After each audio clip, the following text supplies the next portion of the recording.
안녕하십니까. 을사년 새해 첫날 뉴스와이드 진행을 맡은 김은미입니다. 네, 오늘은 이 새해 첫날이기도 합니다만 무항공항 이 제주항공 사고가 있었던 딱 한 달 되는 날이기도 하죠.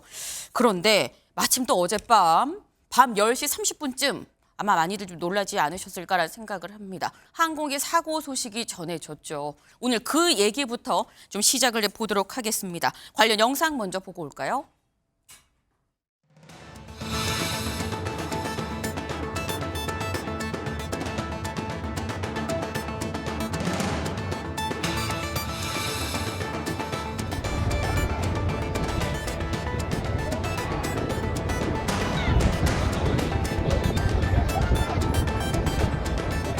부터가 연기가 안에 엄청나게 났습니다. 연기 그 이후로 그때부터 승객들이 막 앞으로 밀리면서 주위에서 문 열어라 하시면서 계속 막 밀고 승객들이 막 짐 빼려고 하고 그 안에서 막 그렇게 된 거죠.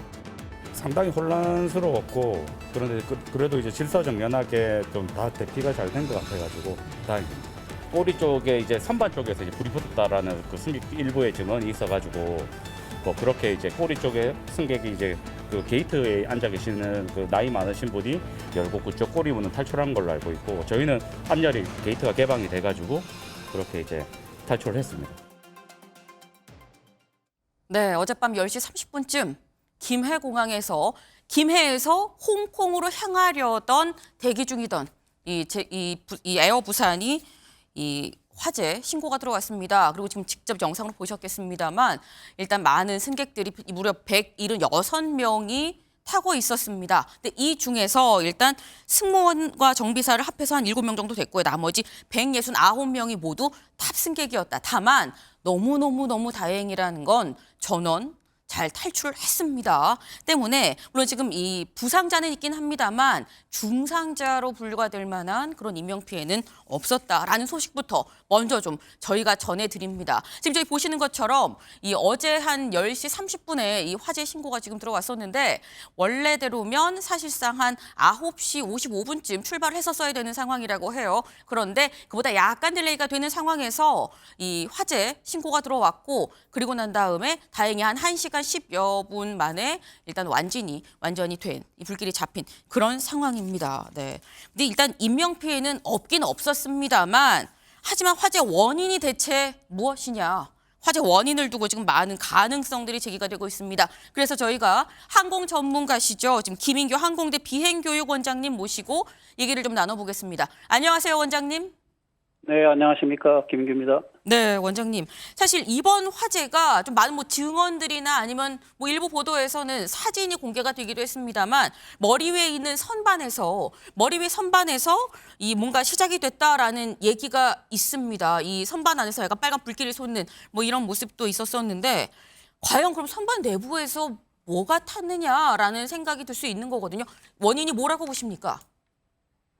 네, 지금 국토교통부에서 이제 사고 조사가 본격적으로 시작되기 때문에 네. 제가 지금 뭐 원인이 뭐다 하고 단언을 내리기는 조금 어려운 시점이고요. 네. 저희가 이제 그 지금까지 올라온 동영상이라든가 이런 자료를 봤을 때 추정은 할 수는 있을 거는 같습니다. 그래서 네.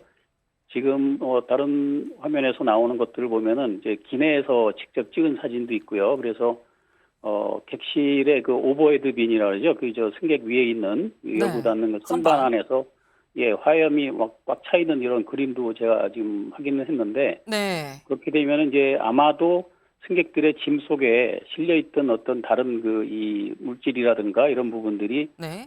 화재를 발생시키게 된 어떤 주 원인이 아닐까 하는데 보통 이제 이런 경우 많이 그런 그 경우에 네. 추정되는 원인 중에 하나가 이제 보조 배터리라고 하는 리튬이온 배터리들이 그런 원인을 많이 발생시키는 경우가 있습니다. 지금 보조 배터리일 가능성도 있다니 물론 여러 가지 지금 가능성 중에 하나로 지금 말씀을 해주신 거긴 한데 또 만약에 또 보조 배터리라고 한다면 보조 배터리를 사실 기내 소지가 가능한 항목이기도 한데 그럼 이거는 배터리 제조사의 문제냐 항공기 자체의 원인이 없다는 쪽으로 약간 무게가 쏠릴 수도 있는 거거든요. 어떻게 보십니까? 예, 그 리튬이온 배터리라는 게요. 사실은 기내 반입할 수 있는 이 허용 가능한 용량들이 있습니다. 그래서 네. 보통 저희가 승인이 불효한 거는 이제 뭐 100와트시라든가 요 미만까지는 바로 승인 없이 갖고 들어가게 될 수 있고 네. 뭐 100에서 160와트시까지는 뭐 승인 후 반입이 가능하고 뭐 이런 식으로 저희가 어떤 그런 그 규격이랄까 전력 양에 대한 기준이 정해져 있는데 네. 이 리튬 이온 배터리가 사실은 또 중요한 부분이 이게 과충전이 되거나 아니면 배터리끼리 서로 이렇게 충돌을 하거나 아니면 이렇게 접촉에 의해서 이 파손이 되거나 압력이 가해지면은 네. 압력과 온도가 올라감으로 해서 자체적으로 화재가 발생할 가능성이 있습니다. 아. 네, 그렇기 때문에 이 자체가 꼭 불량이 아니어도 네. 외부 충격이 있다든가 뭐 아니면은 이 취급이 조금 부적절하게 됐다든가 하면은 그 자체로서 그 인접한 물체와의 접촉에 의해서 화재 발생 가능성이 있는 거죠. 네. 그 지금 말씀은 배터리 자체의 문제가 아니더라도 그게 그 추후적으로 주변 환경이나 어떤 상황이 발생한 점에 있어서 같이 이 접합돼서 문제가 이제 화재로 이어질 수도 있다라는 그런 말씀이신 건데, 근데 이렇게 되면 사실 책임 소재를 가리기가 더 좀 어려워질 수도 있겠다라는 생각이 없잖아 들기도 합니다만, 일단 국토부에 지금 조사 중입니다. 때문에 조사가 어떻게 진행이 되는지 뭐가 밝혀질 좀 봐야겠다라는 생각이 들긴 합니다. 근데 원장님, 지금 네. 이게 많은 사람들이 얘기를 하는 게 그나마 비행기가 뜨기 전에 화재가 나서 그나마 바로바로 좀 화재를 좀 진압하고 해서 만약에 운항 중이었으면 어쩔 뻔했나라는 말씀도 많이들 하시더라고요. 만약에 비행기가 운항 중에 이 화재가 발생했다면 상황이 많이 달랐을까요?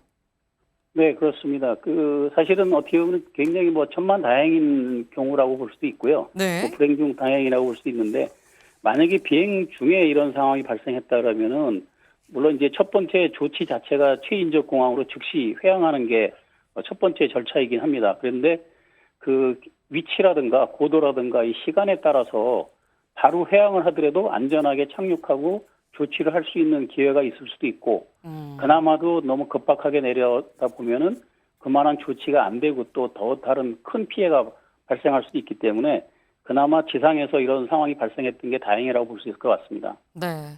그나마 지상에서 발생해서 인명 피해가 그래도 이게 크지 않게 부상자 정도만, 중상자가 없는 이런 상황이 좀 유지가 될 수 있었다라는 말씀을 하셨는데, 사실 지금 피해 승객들 증언에 따르면 아니 근데 왜 안내 방송이 나오지 않았어요? 뭐 이런 얘기를 하기도 합니다. 그래서 안내 방송이 있어야 되는 거 아니냐? 안내 방송이 없었고 승객이 타고 있는 승객이 직접 문을 열었어요. 뭐 이런 얘기도 하긴 하더라고요. 그래서 나오는 얘기가 당시에 그럼 승무원들이 적절하게 화재에 대처를 한 것이냐라는 얘기도 있습니다. 원장님은 전문가시니까 보시기에 어떠세요? 저는 뭐 사실은 뭐 비행을 한 사람이니까 네. 뭐 객실에 대한 부분은 뭐 전문가라고 얘기하기는 좀 그렇긴 하지만 제가 아는 범위 내에서는 네. 일단은 에어부산 쪽에서 설명하는 내용들을 보면은 이제 기장한테 즉시 상황을 알리고 뭐 조치를 취했다고서 이제 그 발표를 했습니다. 그래서 네. 그런 것들을 저희가 절차대로 따랐다는 전제하에 봤을 때 네. 일단 첫 번째 이런 상황에서는 상황을 인식한 승무원이 바로 기장한테 인터폰으로 알려주는 게 일단 최우선이고요. 네. 그다음에는 이제 승객들한테 제일 중요한 게 그 화재가 발생한 그 지역에 있는 승객들을 빨리 다른 쪽으로 대피시켜야 됩니다. 그래야지만 그쪽에 대한 어떤 소화라든가 어떤 다른 그 2차 어떤 다른 방책을 마련할 수 있는 건데 네. 그런 부분은 좀 없는 것 같고 사진으로 보면은 손님이 같이 내부에서 찍은 사진을 보면 불이 막 안에 올라와 있는데 그걸 찍고 있거든요, 손님들이. 네. 그래서 그런 부분들은 조금 좀 나중에 확인이 좀 필요할 것 같고 네. 그다음에 또 중요한 부분은 이 탈출하기 전에 이 네. 승객들한테 내가 비상 탈출을 시작할 것이다 하는 거를 미리 인지를 시켜준 다음에 네.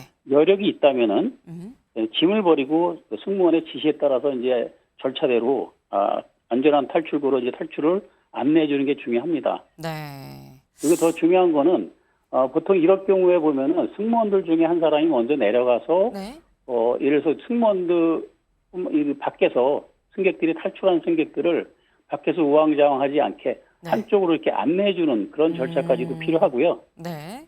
예, 그런데 이제 그 굉장히 뭐 긴박했던 상황을 우리가 고려했을 때 그런 면에서는 좀 어렵지 않았을까 싶기도 하고 당시 아마 기내 객실 승무원이 4명이 탑승했던 것 같습니다.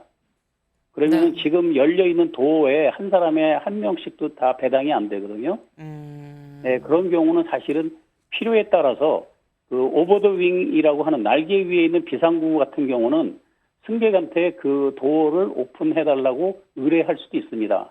그렇군요. 사실상 네. 지금 에어부산 쪽에서 얘기를 하는 게 원래 비상구에 앉는 승객들한텐 사전에 좀 이 양해를 구한다. 혹여 무슨 일이 사고가 발생할 경우에 승객한테 직접 문을 열어달라고 요청을 할 수도 있다라고도 얘기를 하고 있기도 합니다. 네. 그러니까 지금 원장님께서 말씀해 주신 게 사고가 나면 이렇게 해야 됩니다라는 걸 쭉 좀 설명을 해 주셨는데 요런 부분들이 좀 잘 지켜졌는가라는 점을 아마 국토부의 조사 과정에서 차근차근 좀 알아보게 네. 되지 않을까라는 좀 생각을 그렇습니다. 해봅니다. 그런 부분이 조사 과정에서 이제 다 밝혀질 거고요. 네. 제가 말씀드린 그 내용은 날개 위에 있는 비상구에 대한 부분이 이제 한정돼서 그렇게 승객이 부탁을 받아서 열 수 있다는 거고 네. 나머지 정상적인 도어들은 기본적으로 승무원들이 여는 게 정상입니다. 네, 알겠습니다, 원장님. 이런 부분들까지 다 합해서 국토부에서 잘 들여다보고 있을 거라고 좀 생각을 합니다. 네, 감사합니다, 원장님.